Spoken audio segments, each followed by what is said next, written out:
श्रीगुरुभ्यो नमः। हरिः ओम्। योऽन्तः प्रविश्य ममाजं मां प्रसत्तां सञ्जीवयत्यगतशक्तिधरस्वधाम्नां पुण्यांश्च हस्तचरणश्रवणप्रगादीन् प्राणान् नमो भगवते पुरुषाय तुभ्यं। भवति नवनिर्भावादेडमो गोपिवाग्मी जडमतिरभिजन्तुर्जायते प्राज्ञमूढिः सकलवचनचेतो देवता भारती सा दत्तां सन्निधिं मानसे च को विद्याविरक्त्या सद्गुणोऽकाकरानहम् आदिराजगुरून् वन्दे हयग्रीवपदाश्रयान्। पूज्याय राघवेन्द्राय सत्यधर्मरताय च भजतां कल्पवृक्षाय नमतां कामधेनवे। ब्रह्मचर्यहरिप्रीतिसुविद्यावादशालिनः इष्टदान् कष्टहर्तॄन्नः विद्यामान्यान् मुनीन् नमः। श्रीगुरुभ्यो नमः। हरिः ओम्।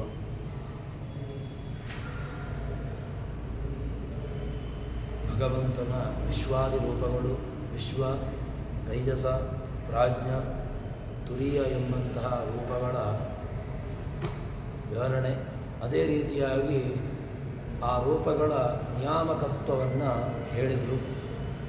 ಅದಕ್ಕೆ ಬೇಕಾಗಿರತಕ್ಕಂತಹ ಬ್ರಹ್ಮದೃಷ್ಟವಾಗಿರತಕ್ಕಂತಹ ಪ್ರಮಾಣಗಳು ಇದೆ ಎಂಬುದನ್ನು ಉಪನಿಷತ್ಕಾರರು ಅದನ್ನು ತಿಳಿಸಿಕೊಡ್ತಾರೆ. ಮೊದಲ ಆ ವಿಶ್ವಾದಿ ರೂಪಗಳನ್ನು ತಿಳ್ಕೊಂಡ್ರೆ ಅದನ್ನು ಉಪಾಸನೆ ಮಾಡಿದರೆ ಏನಾಗ್ತದೆ ಎಂಬುದಕ್ಕೆ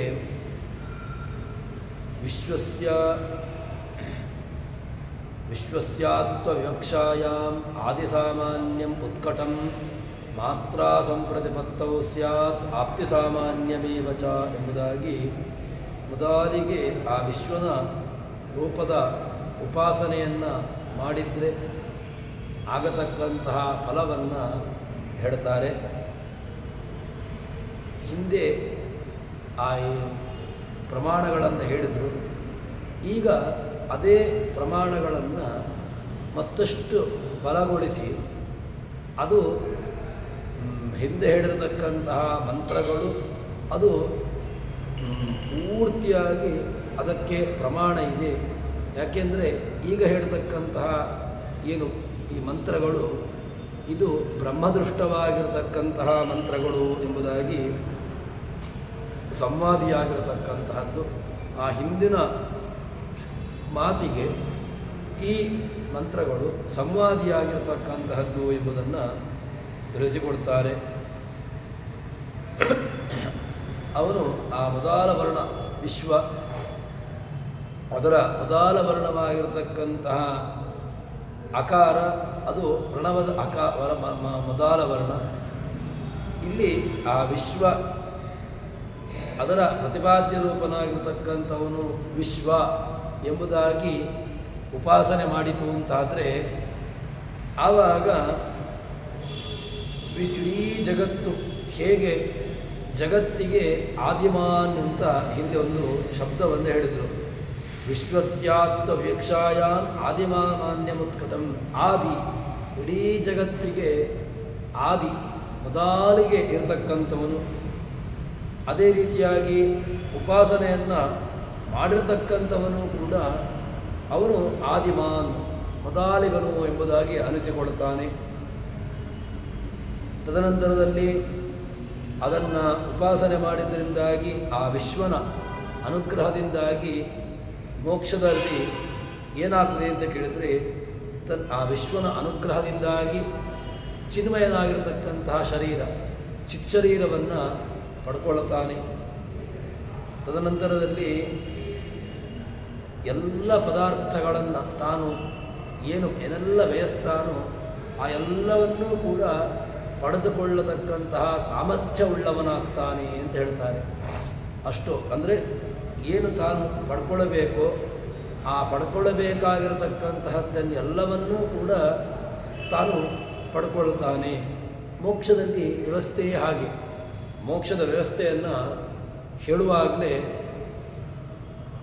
ಏನೆಲ್ಲ ಮೋಕ್ಷ ಅಂತ ಹೇಳಿದ್ರೇ ಅದು ಅಷ್ಟು ಅದ್ಭುತವಾಗಿರತಕ್ಕಂತಹದ್ದು.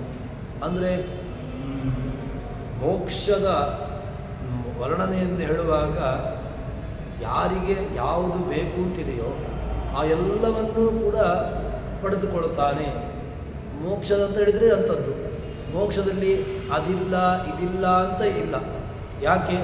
ತಾನು ಏನನ್ನೂ ಬೇಕಾದರೂ, ನಾನು ಯಾವುದನ್ನು ಬೇಕಾದರೂ ಪಡ್ಕೊಳ್ಳಿಕ್ಕೆ ಸಾಮರ್ಥ್ಯವುಳ್ಳವನಾಗ್ತಾನೆ ಅಂತ ಈ ಮೋಕ್ಷದ ವರ್ಣನೆಯನ್ನು ಹೇಳುತ್ತಾರೆ. ಅಷ್ಟು ಒಂದು ಒಳ್ಳೆಯ ಸ್ಥಾನವನ್ನು ಆ ವಿಶ್ವನ ಅನುಗ್ರಹಕ್ಕೆ ಪಾತ್ರನಾಗಿರತಕ್ಕಂಥವನು ಆಗ್ತಾನೆ ಎಂಬುದಾಗಿ ಹೇಳ್ತಾರೆ. ತದನಂತರದಲ್ಲಿ ಈ ಜೀವಾತ್ಮ ನಿದ್ದೆಯಿಂದ ಎದ್ದಾಗ ನಿದ್ರಾ ಪ್ರೇರಕನಾಗಿರತಕ್ಕಂತಹ ಪ್ರಾಜ್ಞ ಸ್ವಪ್ನದಿಂದ ಎದ್ದಾಗ ತೈಜಸನಿಂದಾಗಿ ಕೂಡ ಆ ಅಭಿವ್ಯಕ್ತನಾಗ್ತಾನೆ. ಎರಡು ರೂಪಗಳಿರ್ತದೆ. ಒಂದು ತೈಜಸ ರೂಪನೂ ಉಂಟು, ಇನ್ನೊಂದು ಪ್ರಾಜ್ಞ ರೂಪವೂ ಉಂಟು. ಈ ಎರಡು ರೂಪಗಳ ಅನುಗ್ರಹಕ್ಕೆ ಅವನು ಒಳ್ಳೆಯ ಅಭಿವ್ಯಕ್ತ. ಯಾಕೆ? ತನಗೆ ಯಾವುದನ್ನು ಹೊಂದಬೇಕು ಅಂತಿದೆಯೋ ಆ ಹೊಂದತಕ್ಕಂತಹ ಸಾಮರ್ಥ್ಯವನ್ನು ಆ ಪ್ರಾಜ್ಞ ಮತ್ತು ತೈಜಸನ ಅನುಗ್ರಹಕ್ಕೆ ಒಳಗಾಗಿರತಕ್ಕಂಥವನು ಪಡ್ಕೊಳ್ತಾನೆ. ಹೀಗೆ ಅವನು ಆ ಎರಡು ರೂಪಗಳ ಉಪಾಸನೆಯನ್ನು ಮಾಡಿದ್ದರಿಂದಾಗಿ ಅವನು ಆದಿಮಾನ್ ಅಂತ ಅನಿಸಿಕೊಳ್ತಾನೆ ಎಂಬುದಾಗಿ ಹೇಳ್ತಾರೆ. ತದನಂತರದಲ್ಲಿ ತೈಜಸನ ಉಪಾಸನೆ ಅದನ್ನು ಹೇಳ್ತಾರೆ. ತೈಜಸೋಸ್ಯತ್ವವಿಜ್ಞಾನೇ ಉತ್ಕರ್ಷೋ ವಿದ್ಯತೆ ಸ್ಫುಟಂ ಮಾತ್ರಾ ಸಂಪ್ರತಿಪತ್ತೌ ಸ್ಯಾತ್ ಉಭಯತ್ವಂ ತಥಾವಿಧಂ. ತೈಜಸನ ಅನುಗ್ರಹ, ಆ ತೈಜಸರೂಪಿಯಾಗಿರ್ತಕ್ಕಂತಹ ಪರಮಾತ್ಮನ ಅನುಗ್ರಹವಾಯಿತು ಅಂತಾದರೆ ಏನಾಗ್ತದೆ? ಆ ತೈಜಸರೂಪಿಯಾಗಿರ್ತಕ್ಕಂಥವನ ಅನುಗ್ರಹಕ್ಕೆ ಒಳಗಾಗಿರತಕ್ಕಂಥವನು ಎರಡನೆಯ ವರ್ಣ ಯಾವುದು? ಅಕಾರ ಉಕಾರ. ಅದರಲ್ಲಿ ಈ ಉಕಾರದಿಂದಾಗಿ ಪ್ರತಿಪಾದ್ಯಮಾನವಾಗಿರತಕ್ಕಂತಹದ್ದು ಈ ತೈಜಸ ರೂಪ. ತದನಂತರದಲ್ಲಿ ಅದು ಆ ಪರಮಾತ್ಮನ ಅಂಶಭೂತವಾಗಿರತಕ್ಕಂತಹ ತೈಜಸ ರೂಪ ಎಂಬುದಾಗಿ ಉಪಾಸನೆಯನ್ನು ಮಾಡಬೇಕು. ಮಾಡಿತು ಅಂತಾದರೆ ಅವನಿಗೆ ಉತ್ಕರ್ಷೋ ವಿದ್ಯತೆ ಸ್ಫುಟಂ. ಉತ್ಕರ್ಷ, ಒಳ್ಳೆಯ ಜ್ಞಾನದಲ್ಲಿ ಉತ್ಕರ್ಷತ್ವವನ್ನು, ಜ್ಞಾನೋತ್ಕರ್ಷತ್ವವನ್ನು ಆ ತೈಜಸರೂಪಿಯಾಗಿರ್ತಕ್ಕಂತಹ ಭಗವಂತ ಅನುಗ್ರಹವನ್ನು ಮಾಡ್ತಾನೆ. ತೈಜಸನ ಅನುಗ್ರಹಕ್ಕೆ ಪಾತ್ರನಾಗಿರತಕ್ಕಂಥವನು ಅವನಿಗೆ ಜ್ಞಾನದಲ್ಲಿ ಉತ್ಕರ್ಷತ್ವ, ಇನ್ನಿತರವಾಗಿರತಕ್ಕಂತಹದ್ದಲ್ಲದೆ ಜ್ಞಾನದಲ್ಲಿ ಮಹಾ ಉತ್ಕರ್ಷತ್ವವನ್ನು ನೀಡ್ತಾನೆ ಎಂದು ಹೇಳ್ತಾರೆ. ಇನ್ನು ಆ ತೈಜಸ ಎರಡು, ಒಂದು ನಿದ್ರೆ ಮತ್ತು ಸ್ವಪ್ನದ ವಿಷಯಾನುಭವ. ಆ ತೈಜಸ ನಿದ್ರಾ ಪ್ರೇರಕನೂ ಆಗಿದ್ದಾನೆ, ಅದೇ ರೀತಿಯಾಗಿ ಸ್ವಪ್ನ ವಿಷಯದ ಅನುಭವ, ಇದೆರಡನ್ನೂ ಕೂಡ ಕೊಡ್ತಾನೆ. ಇಲ್ಲದಿದ್ದರೆ ನಿದ್ರೆಯಲ್ಲಿರ್ತಕ್ಕಂತಹ ಜೀವನಿಗೆ ಕೆಲವುದರ ಜ್ಞಾನವೇ ಬರೋದಿಲ್ಲ ಅಂತ ಹೇಳಬೇಕಾಗ್ತದೆ. ಆದರೆ ಹಾಗಿಲ್ಲ.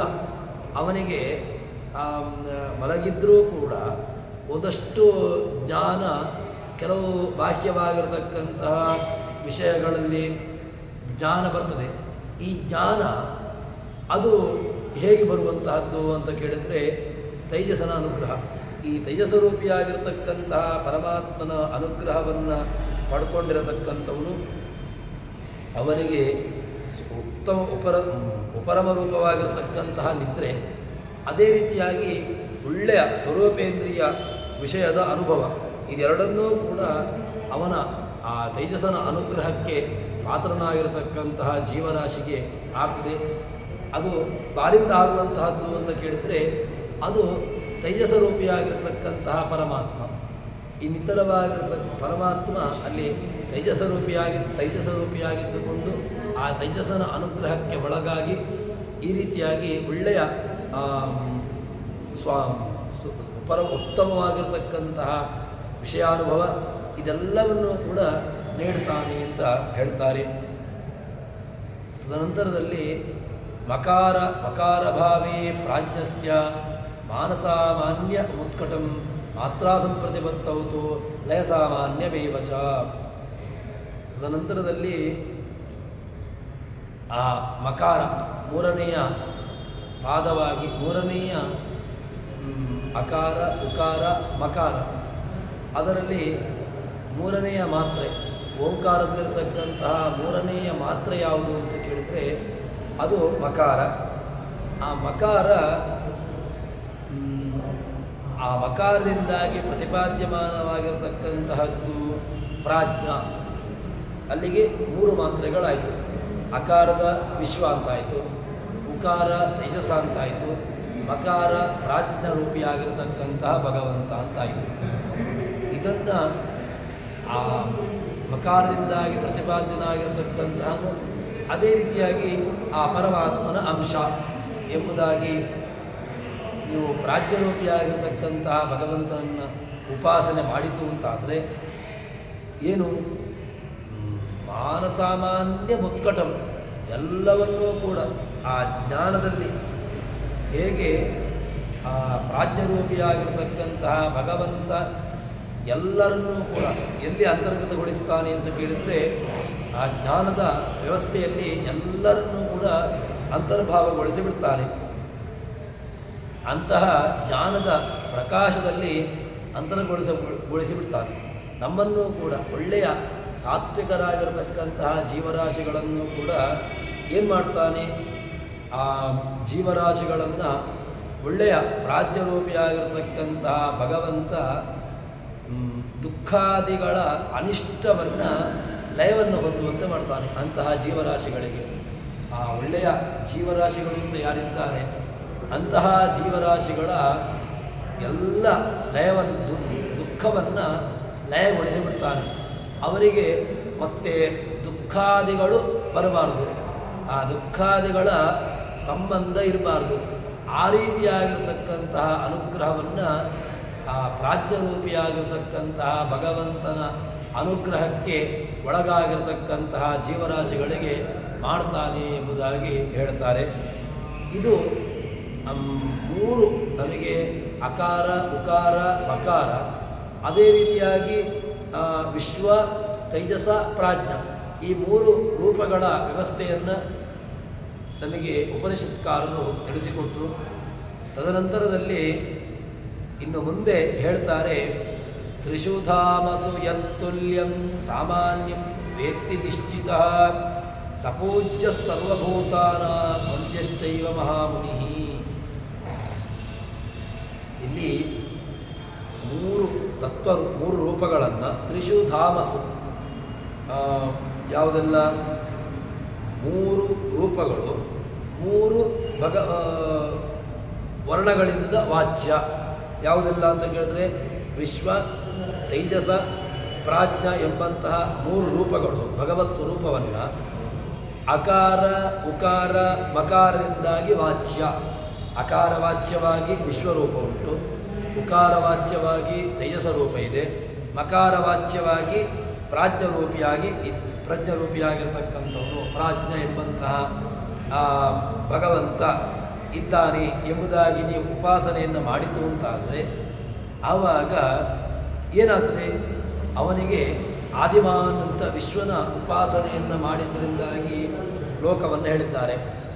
ಎಲ್ಲದರಲ್ಲೂ ಕೂಡ ಆದಿಮಾನ್ ಅನಿಸಿಕೊಳ್ತಾನೆ. ಆದಿಮಾನ್ ಎಂಬುದಾಗಿ ಅವನನ್ನು ಹೇಳ್ತಾರೆ ಅಂತ.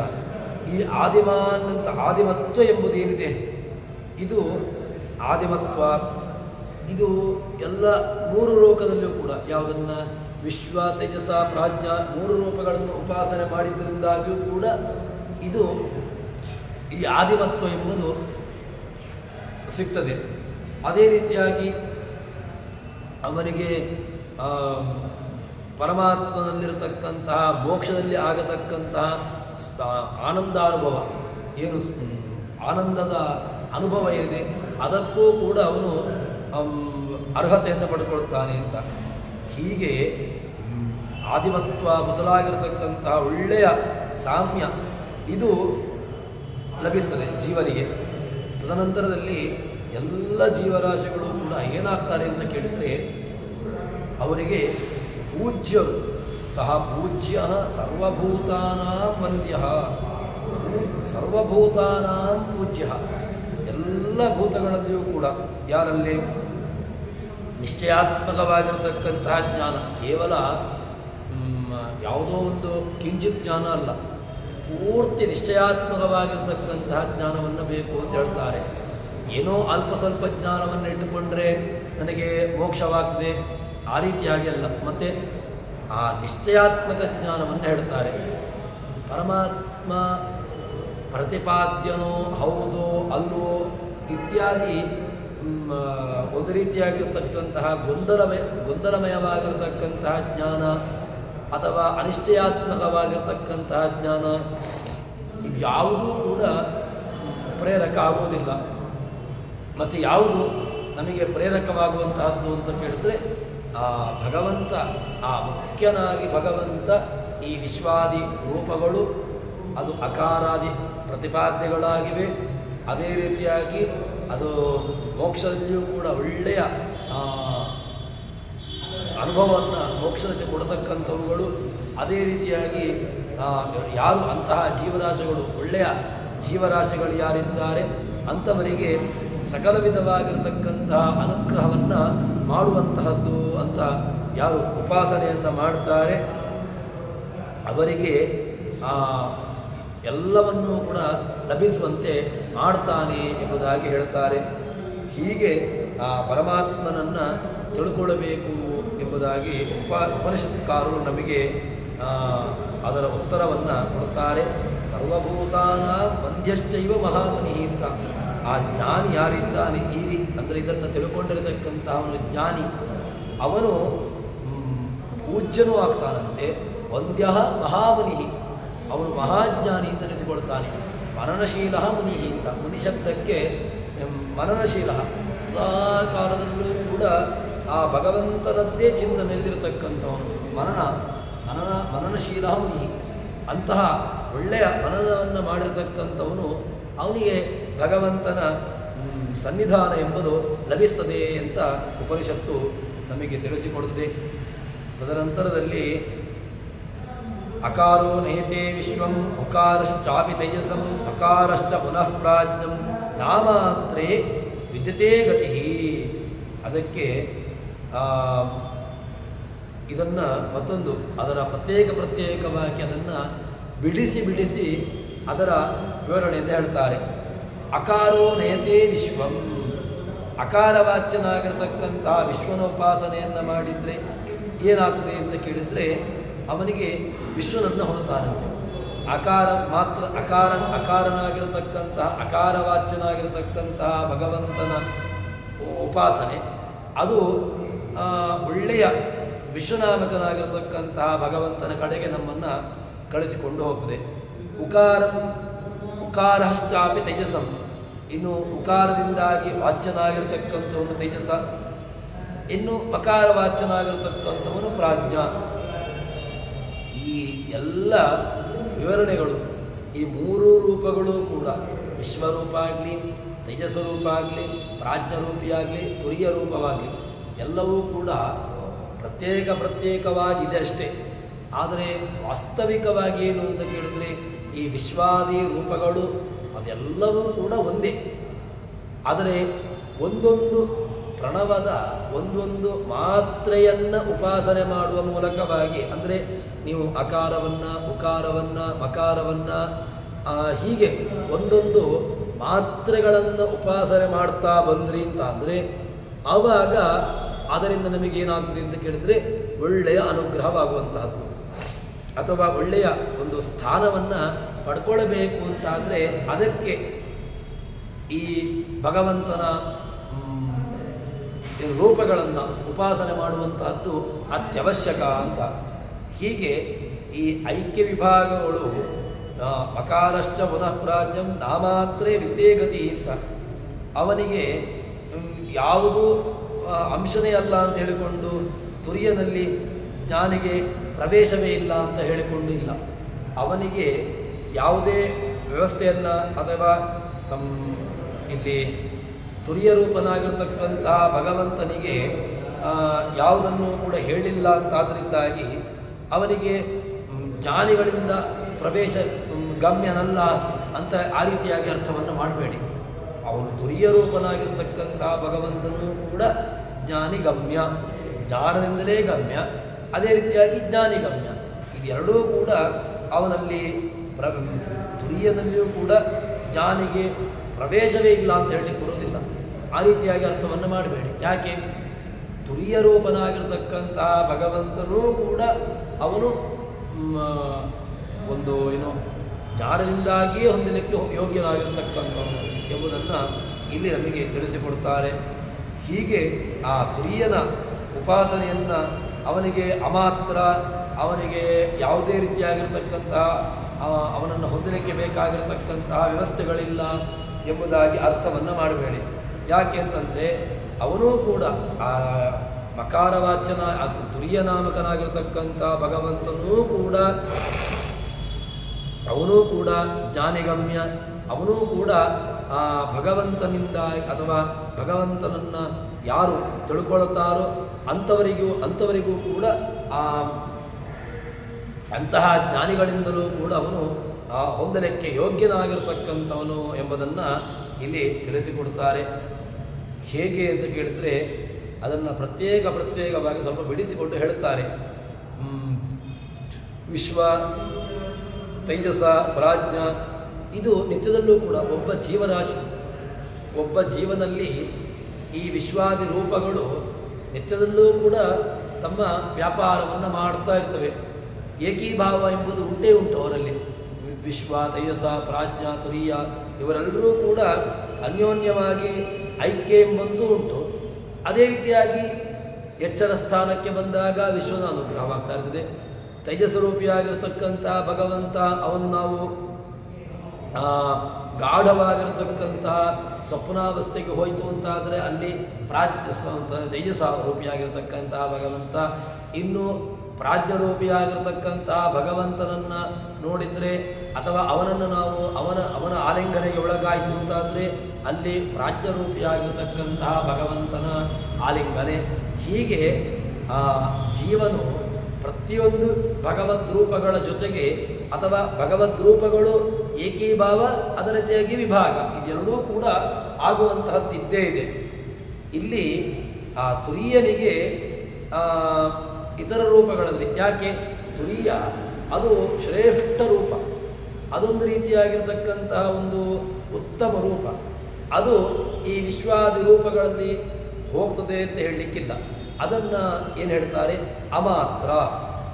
ನಾವು ಅಮಾತ್ರ ಅಂತ ಹೇಳಿದ್ರಿಂದಾಗಿ ಅವನಿಗೆ ಯಾವ ಜ್ಞಾನಿಗಳಿಗೂ ಕೂಡ ತುರಿಯ ನಾಮಕನಾಗಿರ್ತಕ್ಕಂಥ ಭಗವಂತನ ಅನುಗ್ರಹವೇ ಆಗುವುದಿಲ್ಲ ಅಂತ ಹೇಳಬೇಡಿ. ತುರಿಯ ರೂಪನಾಗಿರ್ತಕ್ಕಂತಹ ಭಗವಂತನೂ ಕೂಡ ಜೀವನಿಗೆ ಸದಾ ಕಾಲದಲ್ಲೂ ಕೂಡ ಅನುಗ್ರಾಹಕನೇ. ನಾವು ಎಚ್ಚರಾವಸ್ಥೆಯಿಂದ ಅಥವಾ ನಮ್ಮಲ್ಲಿ ನಿತ್ಯದಲ್ಲೂ ಕೂಡ ಈ ವ್ಯವಸ್ಥೆಗಳಿದ್ದೇ ಇದೆ. ಜಾಗೃತ ಅವಸ್ಥೆ ಇದೆ, ಜಾಗೃತ ಸ್ವಪ್ನಾವಸ್ಥೆ ಉಂಟು, ಇನ್ನು ಒಳ್ಳೆಯ ಗಾಢವಾಗಿರ್ತಕ್ಕಂತಹ ನಿದ್ರೆ ಈ ವ್ಯವಸ್ಥೆಯೂ ಉಂಟು. ಇನ್ನು ತುರಿಯಾವಸ್ಥೆ ಅಂತ ಹೇಳಿದರೆ ಅದು ಪೂರ್ತಿ ಮೋಕ್ಷದ ಅವಸ್ಥೆ. ಆ ಮೋಕ್ಷದಲ್ಲಿ ಏನಾಗಿರ್ತಾನೆ ಯಾವುದೂ ಗೊತ್ತಿಲ್ಲ, ಕೇವಲ ಭಗವಂತನ ಐಕ್ಯ, ಭಗವಂತನ ಜೊತೆಗೆ ತಾನಿರ್ತಾನೆ ಅಷ್ಟೇ. ಪ್ರತ್ಯೇಕವಾಗಿರ್ತಕ್ಕಂಥ ಒಂದು ವ್ಯವಸ್ಥೆಯೇ ಗೊತ್ತಿರುವುದಿಲ್ಲ. ಅಂತಹ ಆ ಭಗವಂತನ ರೂಪ ಅಲ್ಲಿ ಇರ್ತದೆ ಅಂತ ಹೇಳ್ತಾರೆ. ಅಂತಹ ಭಗವಂತನ ಜೊತೆಗೆ ಜೀವನು ಇರ್ತಾನೆ. ಜೀವನಿಗೆ ಭಗವಂತನ ಜೊತೆಗೆ ಸಾಮ್ಯ ಏನು? ಭಗವಂತನ ಸಾಮ್ಯ ಅಂತ ಹೇಳಿದರೆ ಅವನಿಗೆ ಆ ರೂಪಗಳ ಜೊತೆಗಿರುವಂತಹದ್ದು.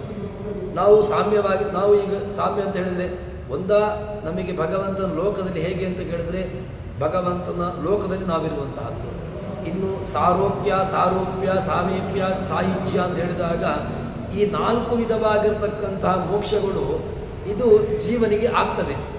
ಅವನ ಯೋಗ್ಯತೆ ಉಂಟು ಅಂತಾದರೆ, ಜೀವನ ಯೋಗ್ಯತೆ ಇದೆ ಅಂತಾದರೆ, ಮೋಕ್ಷವನ್ನು ಪಡೆದುಕೊಳ್ಳತಕ್ಕಂತಹ ಯೋಗ್ಯತೆ ಇದೆ ಅಂತಾದರೆ, ಆವಾಗ ಅಂತಹ ಜೀವರಾಶಿಗಳನ್ನು ಭಗವಂತ ಏನು ಮಾಡ್ತಾನೆ? ಅವನನ್ನು ತನ್ನ ಲೋಕಕ್ಕೆ, ತನ್ನ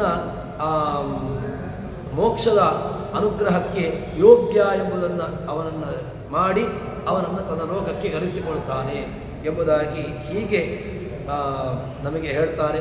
ಆದ್ದರಿಂದ ಜೀವನಿಗೆ 4 ವಿಧವಾಗಿರತಕ್ಕಂತಹ ರೂಪಗಳು ನಿತ್ಯದಲ್ಲೂ ಕೂಡ ಅನುಗ್ರಹಕ. ಈ 4 ವಿಧವಾಗಿರತಕ್ಕಂತಹ ರೂಪಗಳು ಇಲ್ಲ ಅಂತ ಆದರೆ ನಾವು ಎಚ್ಚರಾವಸ್ಥೆಯಿಂದ ಬರುವುದು ಎಚ್ಚರಾವಸ್ಥೆಯಲ್ಲಿ ಇದ್ದೇವೆ ಅಂತ ಗೊತ್ತಾಗೋದು ಹೇಗೆ, ಅಥವಾ ಸ್ವಪ್ನಾವಸ್ಥೆಗೆ ಹೋಗಿದ್ದೇವೆ ಅಂತ ಗೊತ್ತಾಗೋದು ಹೇಗೆ, ಅಥವಾ ಈ ಸ್ವಪ್ನದಿಂದಾಗಿ ಎಚ್ಚರ ಆಗೋದು, ಎಚ್ಚರದಿಂದಾಗಿ ಈ 4 ರೂಪಗಳಲ್ಲಿ ನಾವು ಎಚ್ಚರ ಆಗ್ತೇವೆ, ಮಲಗ್ತೇವೆ, ಸ್ವಪ್ನಾವಸ್ಥೆಗೆ ಹೋಗ್ತೇವೆ, ಎಲ್ಲವೂ ಕೂಡ ಆಗ್ತಾ ಉಂಟು. ಅದು ನಮಗೆ ಗೊತ್ತಿರದೇ ಆಗ್ತಾ ಇದೆ.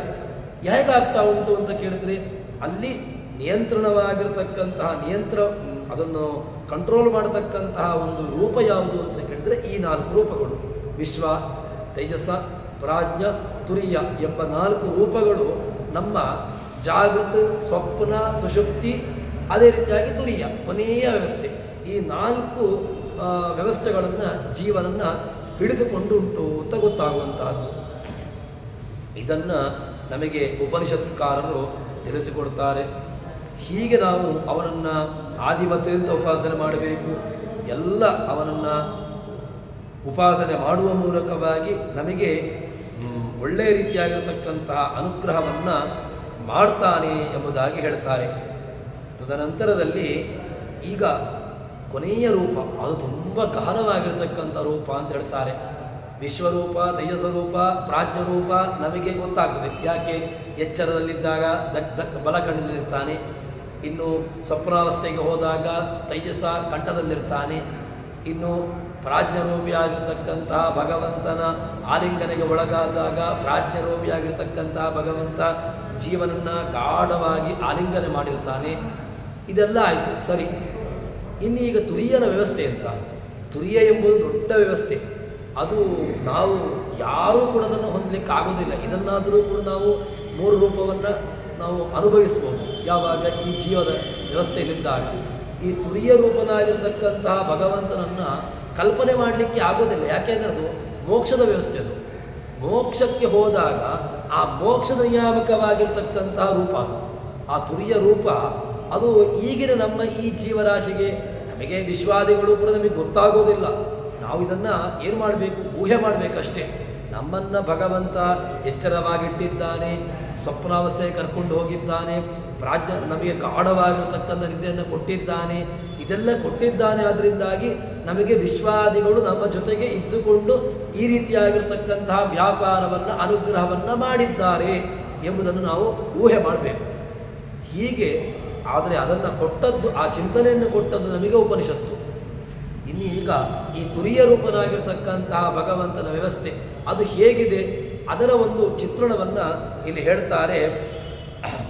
ಅಮಾತ್ರಶ್ಚತುರ್ಥಃ ಅವ್ಯವಹಾರ್ಯಂ ಪ್ರಪಂಚೋಪಶಮಃ ಶಿವಃ ಅದ್ವೈತಃ ಓಂಕಾರಃ ಆತ್ಮೈವ ಸಂವಿಶ್ಯ ಆತ್ಮನ ಆತ್ಮಾನಂ ಏವಂ ವೇದ. ಇದು ತುರಿಯ ರೂಪ.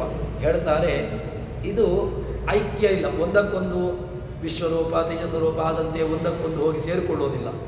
ಇದು ಹೇಗೆ ಅಂತ ಕೇಳಿದರೆ, ಇದು ಅವರೇ ಉಪನಿಷತ್ತೇ ಕೊಡುವಂತಹ ಚಿಂತನೆ ಏನು ಅಂತ ಕೇಳಿದರೆ, ಚತುರ್ಥಃ ಅವ್ಯವಹಾರ್ಯಂ ಪ್ರಪಂಚ ಉಪಶಮಃ. ಪ್ರಾಪಂಚಿಕವಾಗಿರತಕ್ಕಂತಹ ಜೀವರಾಶಿಗಳಿಗೆ ಇದರ ವ್ಯವಹಾರಗಳು ಗೊತ್ತೇ ಆಗುವುದಿಲ್ಲ. ಏನಾಗ್ತಾ ಅಂದರೆ ಸಂಸಾರಾವಸ್ಥೆಯಲ್ಲಿರ್ತಕ್ಕಂತಹ ಜೀವರಾಶಿಗಳು ಯಾರಿದ್ದಾರೆ ಅವರಿಗೆ ಈ ತುರಿಯ ರೂಪನಾಗಿರ್ತಕ್ಕಂತಹ ಭಗವಂತನ ವ್ಯಾಪಾರ ಕಿಂಚಿತ್ತೂ ಗೊತ್ತಾಗೋದಿಲ್ಲ. ಇನ್ನಿತರವಾಗಿರ್ತಕ್ಕಂತಹ ರೂಪಗಳು ನಾನು ಹೇಳಿದೆ. ಇನ್ನಿತರವಾಗಿರ್ತಕ್ಕಂತಹ ರೂಪಗಳದ್ದಾದರೂ ನನಗೆ ಗೊತ್ತಾಗ್ತಾ ಉಂಟು. ಗೊತ್ತಾಗುವ ಮೂಲಕವಾಗಿ ನಾವು ಇದನ್ನು ಹೇಳ್ಬೋದು. ನಾನು ಈಗ ಎಚ್ಚರವಾಗಿದ್ದೇನೆ, ವಿಶ್ವನ ಅನುಗ್ರಹಕ್ಕೆ ಇದ್ದೇನೆ ಅಂತ ಹೇಳಿಕೊಂಡು ಹೇಳ್ಬೋದು. ಆದರೆ ಈ ತುರಿಯ ರೂಪನಾಗಿರ್ತಕ್ಕಂತಹ ಭಗವಂತನ ವ್ಯಾಪಾರ ವ್ಯವಹಾರಗಳು ಏನೂ ಗೊತ್ತಾಗೋದಿಲ್ಲ. ಹಾಗೆ ಅಂತೇಳಿ ಅದು ಇಲ್ಲವೇ ಇಲ್ಲ ಅಂತ ಹೇಳ್ಕೊಂಡು ನಿರಾಕರಣೆ ಮಾಡಲಿಕ್ಕೂ ಇಲ್ಲ. ಕಾಣೋದಿಲ್ಲ, ಕಾಣೋದನ್ನು ಇಲ್ಲ ಅಂತ ಹೇಳಿಬಿಡುವ, ಅದಾಗೋದಿಲ್ಲ. ಕಾಣದೇ ಇರತಕ್ಕಂತಹ ವಿಚಾರಗಳು ಬೇಕಾದಷ್ಟು ಉಂಟು. ಭಗವಂತನು ಕಾಣೋದಿಲ್ಲ, ಇರಲಿ. ಆದರೆ ಪುಣ್ಯ ಪಾಪಗಳು ಕಾಣೋದಿಲ್ಲವೋ? ಕಾಣೋದಿಲ್ಲ. ಅದನ್ನು ಇಲ್ಲ ಅಂತ ಹೇಳ್ತೇವೆಯಾ? ಇದೆ. ಪುಣ್ಯ ಪಾಪಗಳನ್ನೇ ಧರ್ಮಾಧರ್ಮಗಳು, ಯಾವುದು ಧರ್ಮ ಯಾವುದು ಅಧರ್ಮ, ಯಾಕೆ ನಾವು ಧರ್ಮಾಧರ್ಮಗಳನ್ನು ನಾವು ಕಾಣ್ತದೆ ನಮಗೆ ಧರ್ಮಾಧರ್ಮಗಳು ಗೊತ್ತಾಗೋದಿಲ್ಲ. ಮತ್ತು ಯಾವುದೋ ಒಂದನ್ನು ಮಾಡಿದ್ರಿಂದಾಗಿ ಧರ್ಮ, ಯಾವುದೋ ಒಂದು ಮಾಡಬಾರ್ದನ್ನು ಮಾಡಿದರೆ ಅದು ಧರ್ಮ ಅಂತ ಹೇಳಿಕೊಂಡು ನಮಗೆ ಜ್ಞಾನ ಉಂಟಲ್ವ. ಧರ್ಮಾಧರ್ಮಗಳು ಇಲ್ಲ, ಕಾಣುವುದಿಲ್ಲ, ಆದ್ದರಿಂದಾಗಿ ಇಲ್ಲ ಅಂತ ಹೇಳ್ತೇನೆ. ಇಲ್ಲದ್ದನ್ನು ಅಂದರೆ ಕಾಣುವುದಿಲ್ಲವಾದ್ರಿಂದಾಗಿ ಇಲ್ಲ ಅಂತ ಹೇಳುವಂತಹದ್ದು ಇಲ್ಲವೇ ಇಲ್ಲ, ಹಾಗೆ ಹೇಳಲಿಕ್ಕೆ ಆಗೋದಿಲ್ಲ. ಕಾಣದೇ ಇರತಕ್ಕಂತಹ ವಿಚಾರಗಳು ಬೇಕಾದಷ್ಟಿದೆ. ನಾವು ವೈಜ್ಞಾನಿಕವಾಗಿ ನೋಡಿದಾಗಲೂ ಕೂಡ ವೈಜ್ಞಾನಿಕವಾಗಿ ಯಾವುದೋ ಒಂದು ಪದಾರ್ಥ ಅದು ಕಣ್ಣಿಗೆ ಕಾಣೋದಿಲ್ಲ, ನಮ್ಮ ಈ ಇಂದ್ರಿಯಕ್ಕೆ ಕಾಣೋದಿಲ್ಲ. ಅದನ್ನು ಕಾಣೋದಿಲ್ಲ ಅಂತ ಹೇಳಿಕೊಂಡು ಅಮೀಬ ಅದು ಕಣ್ಣಿಗೆ ಕಾಣೋದಿಲ್ಲ, ಅದನ್ನು ನೋಡಬೇಕು ಅಂತಾದರೆ ಯಾವುದೋ ಒಂದು ಸೂಕ್ಷ್ಮದರ್ಶಕ ಬೇಕು. ನನಗೆ ಕಣ್ಣಿಗೆ ಕಾಣುವುದಿಲ್ಲ, ಅದು ಸೂಕ್ಷ್ಮ ಜೀವರಾಶಿ ಇಲ್ಲ ಅಂತ ಹೇಳ್ತೇನೆ, ಇಲ್ಲ ಮೂರ್ಖ ಅಂತ ಹೇಳ್ತಾರೆ. ಅದಕ್ಕೋಸ್ಕರವಾಗಿ ಕಾಣದೇ ಇರತಕ್ಕಂತಹದ್ದನ್ನು ಇಲ್ಲ ಅಂತ ಹೇಳುವಂತಹದ್ದು ಸುಳ್ಳು, ಅದಾಗೋದಿಲ್ಲ. ಅದೇ ರೀತಿಯಾಗಿ ಇಲ್ಲಿ ಜೀವನಿಗೆ ಅನುಭವ ಬರುವುದಿಲ್ಲ ಅಂತ ಹೇಳ್ತಾ ಇರುವಂಥದ್ದಷ್ಟೇ. ಸಂಸಾರಾವಸ್ಥೆಯಲ್ಲಿರತಕ್ಕಂತಹ ಜೀವನಿಗೆ ಯಾವುದ್ರದ್ದು ತುರಿಯ ರೂಪನಾಗಿರ್ತಕ್ಕಂತಹ ಭಗವಂತನ ವ್ಯವಹಾರಗಳು ವ್ಯಾಪಾರಗಳು ಯಾವುದು ಗೊತ್ತಾಗುವುದಿಲ್ಲ ಅಷ್ಟೇ. ಅದು ಅಗೋಚರ ಅಂತ ಹೇಳ್ತಾರೆ. ಹಾಗೆ ಅಂತ ಹೇಳಿಕೊಂಡು ಅದು ಯಾವುದರಲ್ಲೂ ಏನೂ ಇಲ್ಲವ ಅಂತ ಕೇಳಿದ್ರು ಅದು ವ್ಯಾಪ್ತ ಅಂತ ಹೇಳ್ತಾರೆ. ಅವ್ಯವಹಾರ್ಯ ಪ್ರಪಂಚೋಪಶಮ, ಅದು ಉಪಶಮ ವ್ಯಾಪ್ತವಾಗಿರತಕ್ಕಂತಹದ್ದು. ಮತ್ತು ಶಿವ ದುಃಖರಹಿತವಾಗಿರುತ್ತೆ. ಶಿವ ಅಂತ ಹೇಳಿದ್ರೆ ಮಂಗಳ ಸ್ವರೂಪ ಅಂತ. ಶಿವ ಶಬ್ದಕ್ಕೆ ಏನರ್ಥ ಅಂತ ಕೇಳಿದ್ರೆ ಮಂಗಳ ಅಂತ ಅರ್ಥ. ಮಂಗಳ ಸ್ವರೂಪ ಅಂತಹ ತುರಿಯ ರೂಪನಾಗಿರ್ತಕ್ಕಂತಹ ಭಗವಂತ ಏನಾಗಿದ್ದಾನೆ, ಅದು ಮಂಗಳ ಸ್ವರೂಪವಾಗಿರ್ತಕ್ಕಂತಹದ್ದು. ಇನ್ನು ಅದು ಮತ್ತೊಂದೇನು ಅಂತ ಕೇಳಿದ್ರೆ ನಮ್ಮ ಅಜ್ಞಾನವನ್ನು, ಯಾವುದು ಅಜ್ಞಾನ, ಮಿಥ್ಯಾಜ್ಞಾನಗಳು, ಸುಳ್ಳಾಗಿರತಕ್ಕಂತಹ ಜ್ಞಾನಗಳು ನಮ್ಮಲ್ಲಿ ಬೇಕಾದಷ್ಟಿದೆ. ನಾನು ಅಂತ ಇದೆ, ನನ್ನದು ಅಂತ ಇದೆ, ನಾನು ದೇವರು ಒಂದೇ ಅಂತ ಇದೆ. ಈ ರೀತಿಯಾಗಿರ್ತಕ್ಕಂತಹ ಅಜ್ಞಾನಗಳು, ಮಿಥ್ಯಾಜ್ಞಾನಗಳು ಇದೆಲ್ಲ ನಮ್ಮಲ್ಲಿ ಉಂಟು. ಈ ಎಲ್ಲ ಜ್ಞಾನವನ್ನು ಕೂಡ ನಾಶ ಮಾಡುವಂತಹದ್ದು ಯಾವುದು ಅಂತ ಕೇಳಿದ್ರೆ ಆ ತುರಿಯ ರೂಪ.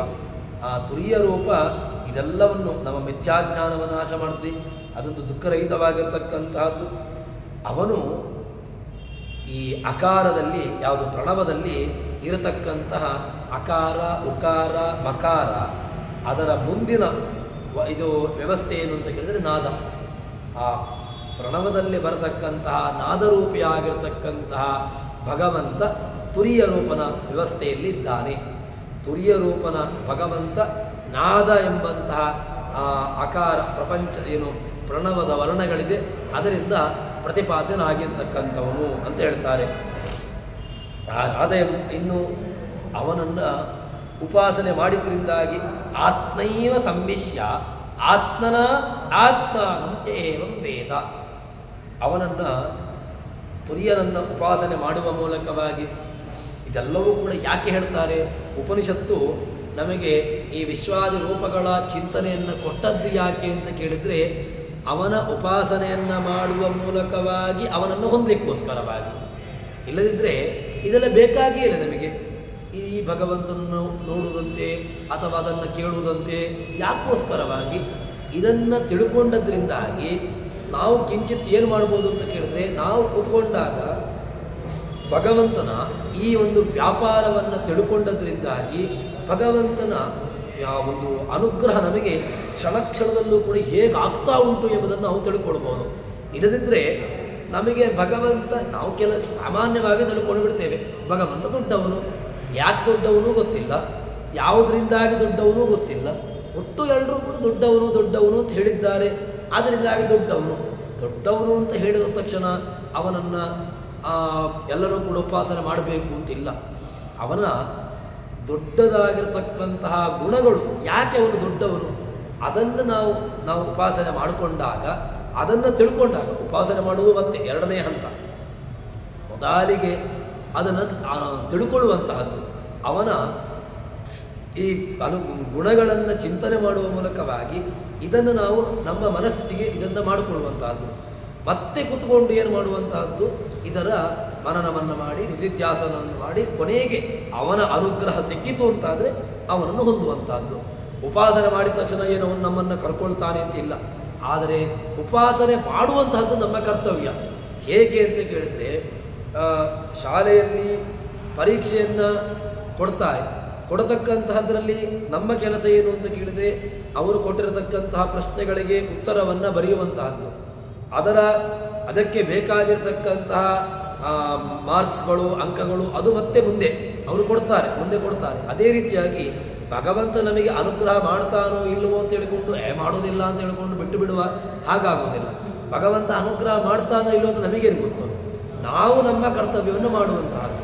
ಭಗವಂತನ ಈ ಗುಣವನ್ನು ಉಪಾಸನೆ ಮಾಡು, ಹಾಗೆ ಅಂತೇಳಿ ಎಲ್ಲ ಗುಣಗಳನ್ನು ನಮಗೆ ಉಪಾಸನೆ ಮಾಡಲಿಕ್ಕೆ ಆಗ್ತದೆ ಅಂತೂ ಇಲ್ಲ. ಇದನ್ನು ತಿಳ್ಕೊಳ್ಳೋದಕ್ಕೆ ಯಾವುದೇ ರೀತಿಯಾಗಿರ್ತಕ್ಕಂಥ ಸಮಸ್ಯೆ ಇಲ್ಲ. ಇದನ್ನು ತಿಳ್ಕೊಂಡದ್ರಿಂದಾಗಿ ಏನಾಗ್ತದೆ ಅಂತ ಕೇಳಿದರೆ, ಆ ಭಗವಂತನ ತುರಿಯನ ಅನುಗ್ರಹದಿಂದಾಗಿ ಅವನಿಗೆ ಒಳ್ಳೆಯ ಅನುಗ್ರಹಕ್ಕೆ ಒಳಗಾಗ್ತಾನೆ. ತದನಂತರದಲ್ಲಿ ಆ ತುರಿಯನಾಮಕನಾಗಿರ್ತಕ್ಕಂತಹ ಭಗವಂತನ ಅನುಗ್ರಹಕ್ಕೆ ಒಳಗಾಗಿ ಮೋಕ್ಷಾವಸ್ಥೆಯಲ್ಲಿ ಜೀವನ ಒಳಗಿರತಕ್ಕಂತಹ ಅಜ್ಞಾನಗಳು ಏನುಂಟು ಅದೆಲ್ಲವನ್ನೂ ಕೂಡ ತುಂಡರಿಸಿ ಆ ಪರದೆ ನಮಗೂ ಭಗವಂತನಿಗೂ ಒಂದು ಪರದೆ ಉಂಟು. ಆ ಪರದೆ ಹೋಗಬೇಕು ಅಂತಾದರೆ ಅವನ ಅನುಗ್ರಹವಾಗಬೇಕು. ಅವನ ಅನುಗ್ರಹ ಆಯಿತು ಅಂತಾದರೆ ಆ ಪರದೆ ಹೋಗಿಬಿಡ್ತದೆ. ಪರದೆ ಹೋದ ಮೇಲೆ ಭಗವಂತ ನಮ್ಮನ್ನು ಅವನಲ್ಲಿಗೇ ಅವನು ಸೇರಿಸಿಕೊಳ್ತಾನೆ ಅಂತ ಎಂಬುದಾಗಿ ಹೇಳ್ತಾರೆ. ಹೀಗೆ ಈ ತುರಿಯನಾಮಕನಾಗಿರ್ತಕ್ಕಂತಹ ಭಗವಂತನ ಅನುಗ್ರಹ ನಮಗೆ ಆಗ್ತದೆ ಎಂಬುದಾಗಿ ಈ ಉಪನಿಷತ್ತು ನಮಗೆ ತಿಳಿಸಿಕೊಡ್ತದೆ. ಮುಂದಿನ ಇನ್ನಷ್ಟು ಆ ತುರಿಯನ ವಿಚಾರಗಳನ್ನು ಇನ್ನಷ್ಟು ಅದನ್ನು ವಿಶದಪಡಿಸ್ತಾರೆ. ಅದನ್ನು ಮುಂದಕ್ಕೆ ಸೇರಿದಾಗ ಅಂತ ಹೇಳುವಲ್ಲಿ ಹರಿಪ್ರಿಯತ ಶ್ರೀಕೃಷ್ಣ ಅರ್ಪಿತ ವಸ್ತು.